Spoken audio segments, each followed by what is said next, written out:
അവർ ഈ ആരോഗ്യ കേരളത്തെ ഞങ്ങൾ പറഞ്ഞതുപോലെ ആരോഗ്യ കേരളത്തെ അവർ വെന്റിലേറ്ററിലാക്കി. അവരുടെ PR പ്രൊപ്പഗാൻഡ മാത്രമാണ് ഉള്ളത്. കേരളത്തിലെ മുഴുവൻ മെഡിക്കൽ കോളേജുകളിലും സർക്കാർ ആശുപത്രികളിലും ഇത് തന്നെയാണ് സ്ഥിതി. മരുന്നില്ല, നൂലില്ല, പഞ്ഞി പോലില്ല. കോടിക്കണക്കിന് രൂപയാണ് മരുന്ന് സപ്ലൈ, പരമാവധി മരുന്നുകൾ സപ്ലൈ നിർത്തിവെച്ചിരിക്കുകയാണ്. പാവപ്പെട്ടവൻ സർക്കാർ ആശുപത്രിയിൽ പോകുമ്പോൾ പുറത്തേക്ക് മരുന്ന് എഴുതി കൊടുക്കുന്നത് എവിടുത്തെ ഏർപ്പാടാണ്? പിന്നെ എന്തിനാണ് സർക്കാർ ആശുപത്രി? സർക്കാർ ആശുപത്രിയിലേക്ക് ഓപ്പറേഷന് പോകണമെങ്കിൽ സർജിക്കൽ എക്യുപ്മെൻസും പഞ്ഞിയും നൂലും, തുന്നാനുള്ള നൂലും സൂചിയും മേടിച്ചുകൊണ്ട് പോകണം എന്ന് പറയുന്നത് എന്ത് പരിതാപകരമായ സ്ഥിതിയാണ്. ഇതെല്ലായിടത്തും ആവർത്തിക്കുകയാണ്. അവർ റിപ്പോർട്ട് തേടിക്കൊണ്ടിരിക്കുകയാണ്. ഞാൻ ഇന്നാൾ പറഞ്ഞു, അവർക്ക് കിട്ടുന്ന റിപ്പോർട്ട് എല്ലാം കൂടി ഒന്ന് കമ്പയർ ചെയ്ത് വെച്ച് കഴിഞ്ഞാൽ ഒരു 5-8 വോള്യം വേണ്ടി വരും. അത്രമാത്രം പ്രശ്നങ്ങളാണ് ഈ കാലഘട്ടത്തിൽ ഉണ്ടായിരിക്കുന്നത്.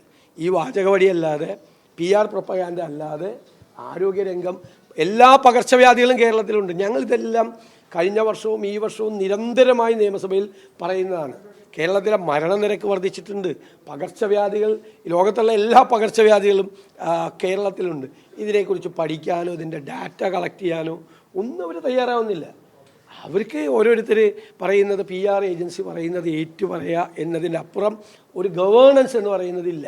ഞാൻ എപ്പോഴും പറയും, ഒരു സർക്കാരില്ലായ്മ ഫീൽ ചെയ്യാണ്. സർക്കാരില്ലായ്മ അതിൻ്റെ ഏറ്റവും അന്ത്യവുമായ ഒരു ഇതാണ് ഇവിടെ ഇപ്പോൾ കണ്ടത്.